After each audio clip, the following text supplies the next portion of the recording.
नमस्कार। कभी सोचा है कि हमारे संविधान के पास एक ऐसा अदृश्य सुरक्षा कवच है जो उसे किसी भी बड़े या मनमाने बदलाव से बचाता है? आज हम इसी बुनियादी ढांचे के सिद्धांत यानी कि डॉक्ट्रिन ऑफ बेसिक स्ट्रक्चर की दिलचस्प दुनिया में चलेंगे, जिसे हमारे संविधान की आत्मा का रक्षक भी कहा जाता है। चलिए एक बहुत ही गहरे सवाल से शुरुआत करते हैं। एक ऐसा सवाल जो किसी भी लोकतंत्र की नींव को हिला सकता है।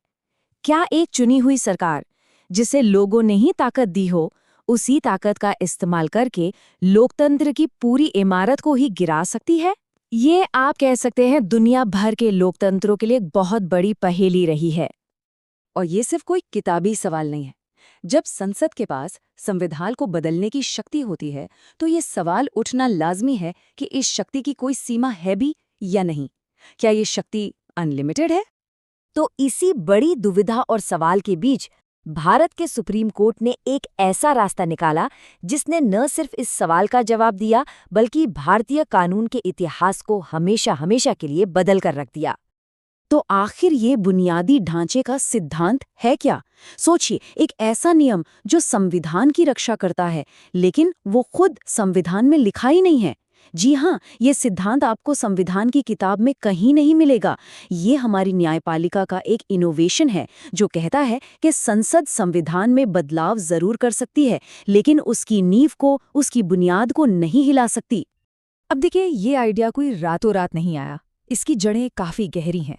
इसकी पहली झलक एक वकील के तर्कों में दिखी, लेकिन 1973 का जो ऐतिहासिक केशवानंद भारती केस था, उसने इसे भारतीय कानून का एक मजबूत हिस्सा बना दिया। ये केस इतना ज्यादा जरूरी इसलिए था क्योंकि इसने सरकार और न्यायपालिका के बीच ताकत के संतुलन को एक नई परिभाषा दी। तो क्या ये सोच सिर्फ भारत तक ही सीमित है? जी नहीं, बिल्कुल नहीं। दुनिया के दूसरे लोकतंत्रों ने भी इस चुनौती को महसूस किया है। चलिए इसका एक बहुत अच्छा उदाहरण जर्मनी में देखते हैं। यहाँ पर जो तुलना है वो बहुत दिलचस्प है। भारत में ये सिद्धांत अदालतों के फैसलों से पैदा हुआ और विकसित हुआ। वहीं जर्मनी के संविधान में एक इटर्निटी क्लॉज यानी कि एक शाश्वता खंड साफ साफ लिखा हुआ है। ये क्लॉज जर्मनी के इतिहास के एक काले दौर, नाजी शासन से सीखे गए सबकों का नतीजा है। ये लोकतंत्र और इंसानी गरिमा जैसे मूल सिद्धांतों में किसी भी बदलाव पर हमेशा के लिए रोक लगाता है। तो मतलब रास्ते अलग हैं, पर मंजिल दोनों की एक ही है, संविधान के दिल की रक्षा करना। तो अब असली सवाल पर आते हैं। ये सिद्धांत आखिर किन चीजों को बचाता है? वो कौन से बुनियादी स्तंभ हैं जिन्हें कोई छू भी नहीं सकता? इसे ऐसे समझिए जैसे कोई इमारत हो। संसद कमरों को दोबारा सजा सकती है, दीवारों पर नया रंग कर सकती है, लेकिन वो उन मुख्य पिलर्स को नहीं गिरा सकती जिन पर पूरी इमारत टिकी है। इन पिलर्स में क्या क्या आता है? संविधान की सर्वोच्चता, कानून का राज, लोकतंत्र, धर्मनिरपेक्षता और हाँ, मौलिक अधिकारों और डायरेक्टिव प्रिंसिपल्स के बीच का संतुलन। ये वो आदर्श हैं जो हमारे संविधान की असल पहचान है। अब देखिए, ये सिद्धांत सुनने में तो एक सुरक्षा कवच लगता है, लेकिन इस पर एक जबरदस्त बहस भी चलती है।